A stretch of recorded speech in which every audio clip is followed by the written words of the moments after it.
দুঃখজনক বিষয়, এই শূন্যচরের যে জংলি কুকুরগুলা রয়েছে প্রত্যেক দিন কি পরিমাণে এখানে যে হরিণগুলা রয়েছে, চিত্রা হরিণগুলাকে এইভাবে দেখতে পাচ্ছেন।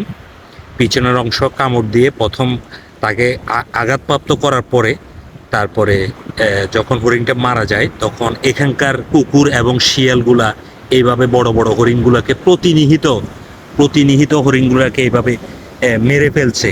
তো আমি দৃষ্টি আকর্ষণ করছি ঊর্ধ্বতন কর্তৃপক্ষ, পরিবেশ যারা বন বিভাগের লোক রয়েছে তারা নিশ্চয়ই এই বিষয়ে যথাযথ ব্যবস্থা নেবে।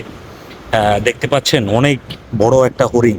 তো আমি যেহেতু শূন্যচরে আসি, তো সেই ক্ষেত্রে কিন্তু এখানে করার সুবাদে আমি কিন্তু এই শূন্যচরে আসি, তো প্রতিনিহিত এরকম যে বন্য হরিণ বা চিত্রা হরিণগুলা চোখে পড়ে, এই বড় বড় হরিণগুলাকে এইভাবে কুকুরগুলা খেয়ে নেয়।